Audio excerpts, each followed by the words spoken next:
মৰমৰ ছাত্ৰ ছাত্ৰীসকল আজি মই ক্লাছ 10 ৰ বাবে গণিতৰ এটা নতুন চেপ্টাৰ লৈ আহিছো আৰু হেতু হৈছে স্থানাঙ্ক জ্যামিতি যাক ইংৰাজীত কোৱা হয় কোঅৰ্ডিনেট জিওমেট্ৰি তো আমি স্থানাঙ্ক জ্যামিতি যেটো চেপ্টাৰ খুব সহজ চেপ্টাৰ মই আশা কৰিছো তোমালোকে অতি সহজতে এই চেপ্টাৰটোৰ লগত থকা যিখিনি জড়িত প্ৰশ্ন আছে সেই প্ৰশ্নবিলাকৰ উত্তৰ কৰিব পাৰিবা তো আমি যদি স্থানাঙ্ক জ্যামিতিৰ বিষয়ে পঢ়িব লাগে প্ৰথমতে বুজি পাব লাগিব যে স্থানাঙ্ক জ্যামিতি শব্দটো কি বুজাইছে ন আমি সদায় কি কৰিব লাগে যেতিয়া কোনো এটা চেপ্টাৰ বা কোনো এটা টপিকৰ ওপৰত আমি আলোচনা কৰো সেই টপিকটোৰ অৰ্থটো আমি আসলে বুজিব লাগে স্থানাঙ্ক মানে কোনবা এটা স্থানৰ অংক তোমালোকে গ্ৰাফৰ কথা নিশ্চয় পঢ়িছা ক্লাস 9 ত যেতিয়া তোমালোকে গ্ৰাফ পঢ়িছিলা তেতিয়া এটা কথা দেখা পাইছিলা যে আমি বিন্দু বুলি যাক কওঁ ধৰিলে এটা বিন্দু গ্ৰাফ বুলি কওঁতে এডাল x অক্ষ থাকিব এডাল y অক্ষ থাকিব ন যদি ইয়াৰ এটা বিন্দু থাকে কি কৰিব লাগে আমি প্ৰথমতে এই বিন্দুটো পাবলৈ x ৰ দিশত যাব লাগিব ইয়াত ৰৈ দিলেও তাৰছত আকৌ y দিশত যাব লাগিব এনেকৈ কোতে a নামৰ যদি এটো বিন্দু হয় তেনেহলে প্ৰথমতে আমি x ৰ মান লিখিব লাগে দ্বিতীয়তে আমি y মানটো লিখিব লাগে আৰু এইটোকে কওঁ আমি এটা বিন্দু এটো কোৱা হয় কি ভুজ বুলি কোৱা হয় অসমীয়াত আৰু এটো কোৱা হয় কৌটি বুলি পাইছনে তো এটো x কোঅৰ্ডিনেট এটো y কোঅৰ্ডিনেট বুলি কোৱা হয় x স্থানাঙ্ক y স্থানাঙ্ক পাইছনে বুজি তো এই যেটো ভুজ আৰু কৌটি বা x স্থানাঙ্ক যেটো y স্থানাঙ্ক তাৰমানে এটা বিন্দুত দুটা অংশ জড়িত হৈ থাকে x অক্ষৰ লগত জড়িত হোৱা অংশটো প্ৰথম লিখিব লাগে আৰু y অক্ষৰ লগত জড়িত অংশটো সদায় দ্বিতীয়ত লিখিব লাগে এইবিলাক কথা তোমালোকে যেতিয়া গ্ৰাফ পঢ়িছিলা তেতিয়া ভালদৰে বুজি পাইছিলা আজি আমি কি কৰিম সেই গ্ৰাফক ব্যৱহাৰ কৰি সেই গ্ৰাফৰ আইডিয়াটো ব্যৱহাৰ কৰি কি দৰে আমি দুটা বিন্দুৰ মাজৰ দূৰত্ব উলিয়াব পাৰি তাৰ কথাটো আমি এইটো চেপ্টাৰত শিকিব লাগিব স্থানাঙ্ক মানে কোনবা এটা স্থানৰ এই যে অংক দিয়া থাকিব মানে বিন্দু দিয়া থাকিব তাক ব্যৱহাৰ কৰি আমি জোখমাক বিলাক লব লাগিব আৰু হেতু হৈছে আমাৰ স্থানাঙ্ক জ্যামিতি বা কোঅৰ্ডিনেট জিওমেট্ৰি চেপ্টাৰ তো আমি প্ৰথমতে এটা কথা মানে ভাবি চাও যদি ইয়াত এটা বিন্দু থাকে আমি কেতিয়াও বিন্দুটো এনেকে ভাজ লাগি পেলাই যাব নোৱাৰো এনেকে কেতিয়াও আমি এনেকে যাব নোৱাৰো এনেকেও যাব নোৱাৰো আমি হয়নে আমি বিন্দুৰ দূৰত্ব বা বিন্দু এটালৈকে যোৱাৰ যেটো আমাৰ ৰাস্তা সদায় প্ৰথমতে x অক্ষৰ দিশত তাৰছত y অক্ষৰ দিশত এটো হৈছে আমাৰ নৰমাল সাধাৰণ অৰ্থত যেটো নিয়ম কিন্তু যেতিয়া আমাক কোৱা হয় যে ইয়াত এটা বিন্দু আছে মূলবিন্দুৰ পৰা দূৰত্ব কিমান হ'ব এটো আমি তো মূলবিন্দু কও তে মূলবিন্দুৰ পৰা যদি এটো বিন্দুৰ আমি দূৰত্ব উলিয়াব লাগে তেলে দূৰত্ব বুলি ক'লে সদায় শৰ্টেষ্ট ডিসটেন্স মানে আটাইতকৈ নিম্নতম দূৰত্বটোকে আমি দূৰত্ব বুলি কওঁ ন আমি ভাজ লাগি হলে বা এনেকৈ ঘোৰা ঘুৰি কেটো নকওঁ তো এইটো দূৰত্ব বুলি ক'লে আমি এইখিনিয়ে বুজি পাম কিন্তু আমাৰ গ্ৰাফে কি কয় যে আমি এনেকৈ জোখ লব নোৱাৰো তো ঠিক কি কৰিব লাগিব আমি কিছুমান কৌশল মানে অৱলম্বন কৰিব লাগিব কেনেকুৱা কৌশল যদি আমি এইখিনি y স্থানাঙ্ক বুলি কওঁ এইখিনি যদি x স্থানাঙ্ক বুলি কওঁ এটা ত্ৰিভুজ উৎপন্ন হৈ গল নে নাই এই ত্ৰিভুজটো কেনেকুৱা নিশ্চয় সমকোণী ত্ৰিভুজ হ'ব আৰু সমকোণী ত্ৰিভুজত যেতিয়া আমি পাইথাগোৰাছৰ সূত্ৰ ইউজ কৰিম এইখিনি হল আমাৰ ভুজ বা x উপাংশ আমি x কোঅৰ্ডিনেট বুলি কম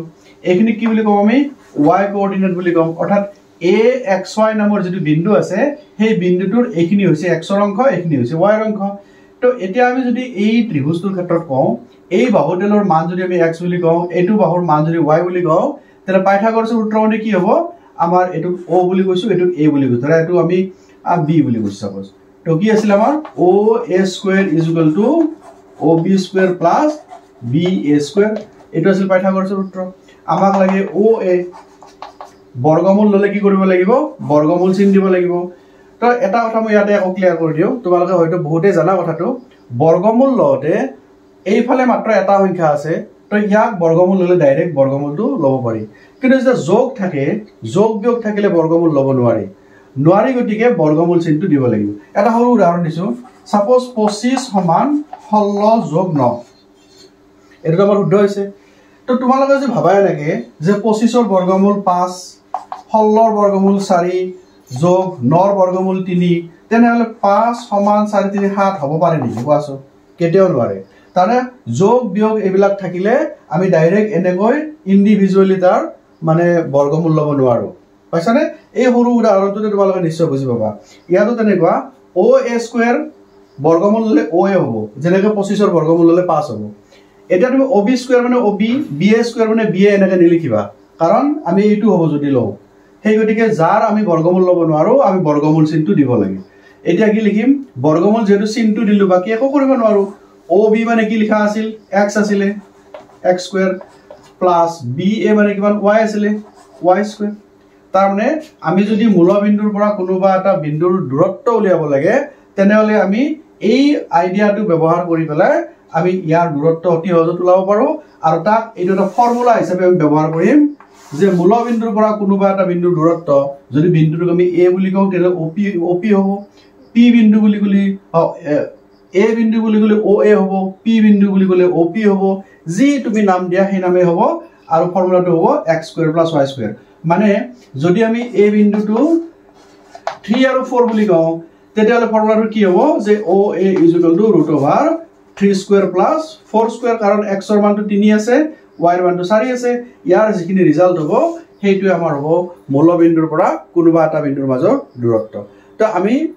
লেসনত থকা গণিত বিলাক আমি নিশ্চয় কৰিম কিন্তু মই প্ৰথমতে বুজাই দিছো যে দূৰত্বৰ সূত্ৰ যেটো আমি উলাব লাগিব স্থানাঙ্ক জ্যামিতিত আমি এই কথাখিনি পঢ়িব লাগিব আৰু মূল বিন্দুৰ পৰা উলিওৱাৰ যেটো পদ্ধতি এইখিনি তোমালোকে গম পালা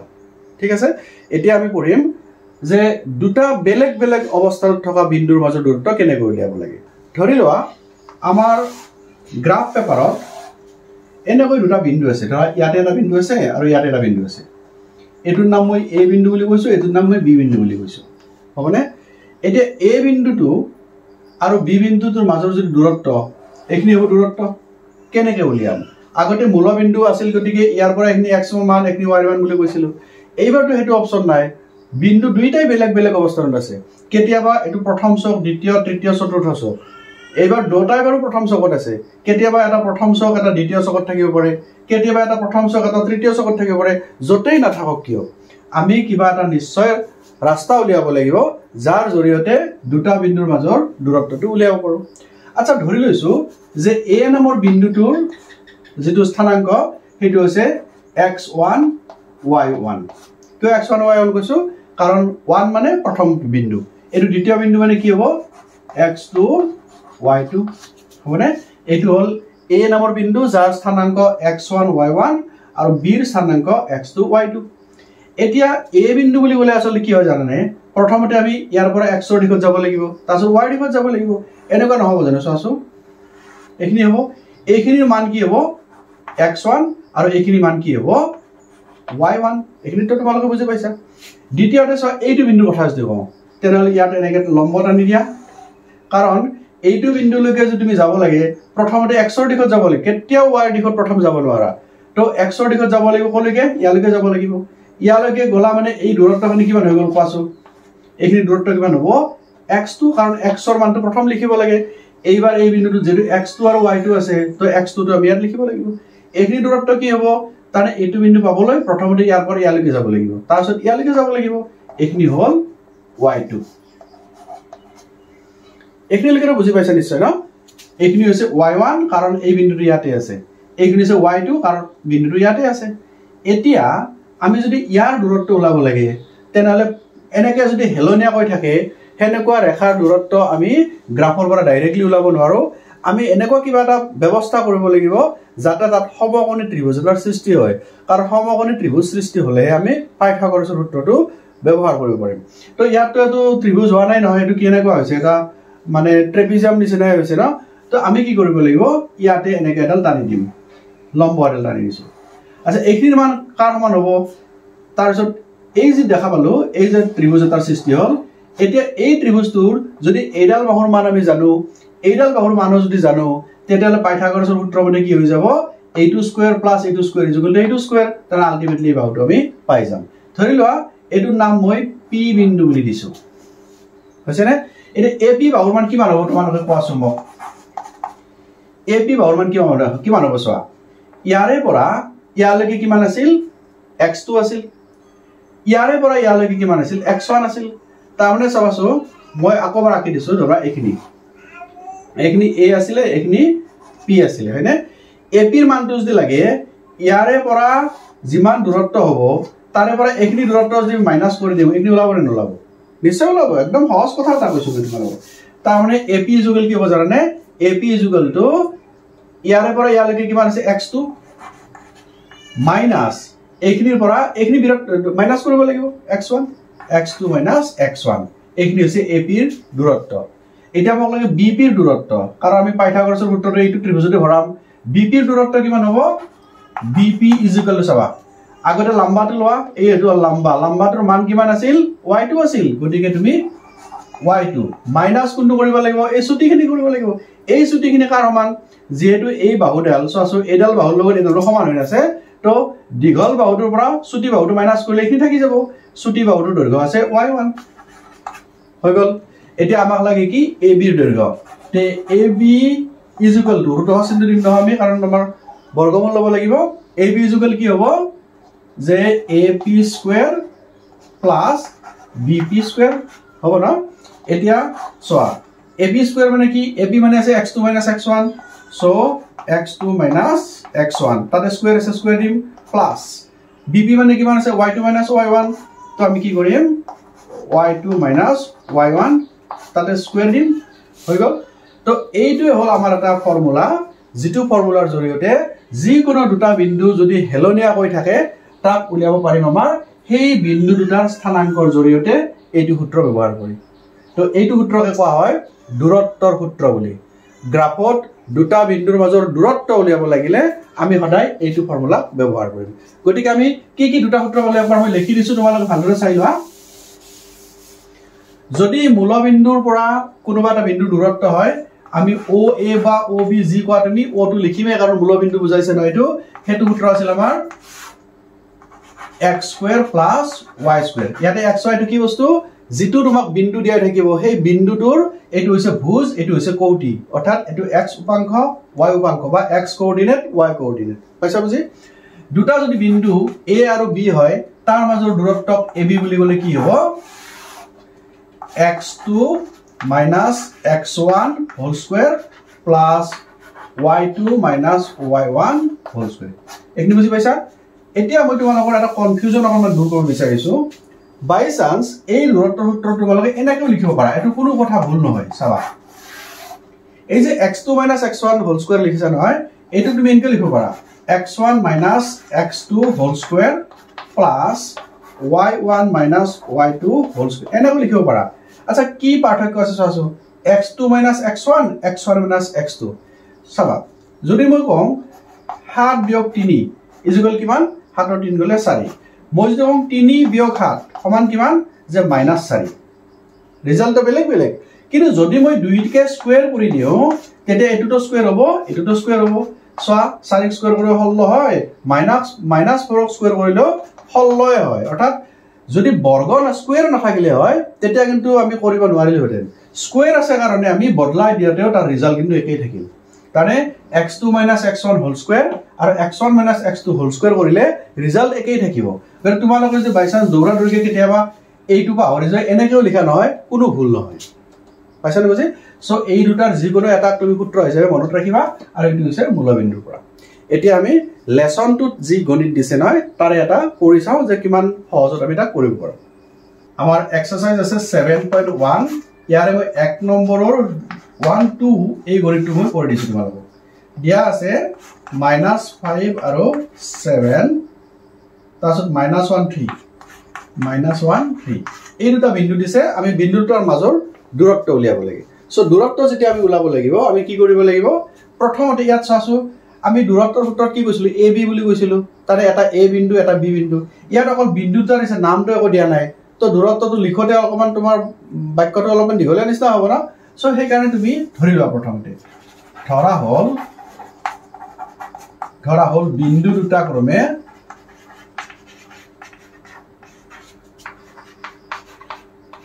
কি বুলি কবা যি নাম দিয়া তুমি A -5 7 আৰু B -1 3 এটা কমা নিদি আৰু তো লিখিব পাৰা তুমি তো A -5 7 আৰু B -1 3 লিখি দিলা এটাকে কি ওলাব দিছে দুইটা বিন্দুৰ মাজত দূৰত্ব দিছে গতিকে ডাইৰেক্ট AB বুলি লিখা তুমি এটা AB = তুমি ফৰ্মুলাটো প্ৰথমতে লিখি দিয়া লিখি নিদিলেও চলে কিন্তু মই কিন্তু তোমাক সাজেষ্ট কৰিম লিখি দিয়া বুলি কাৰণ কেতিয়াবা ভুলবশত তোমাৰ ফিগাৰ বিলাক যদি কোনবাটোৰ জায়গাত কোনবাটো বহাই দিয়া না তেতিয়া হলে ৰিজাল্ট কেতিয়াও শুদ্ধ নলাব তো কি আছিল আমাৰ যে x2 x1 বা x1 x2 যি লিখিব খোজা তুমি যে ধৰা মই কৈছো x2 x1 whole square plus y2 minus y1 whole square. তোমাৰ ইচ্ছা x1 minus x2 লিখিবা। সো এটো এবাৰ কি কৰিবা ব্ৰেকেট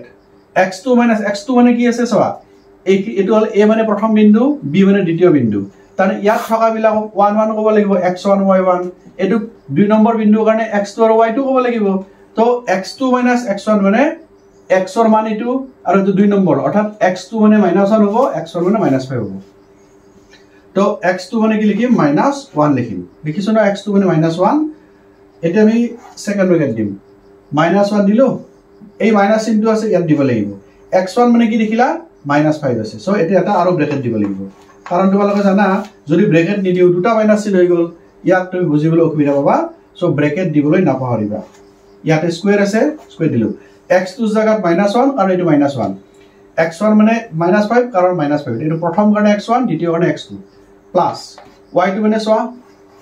y2 মানে কি আছে এটো হল দুই নম্বৰ y গতিকে 3 হ'ব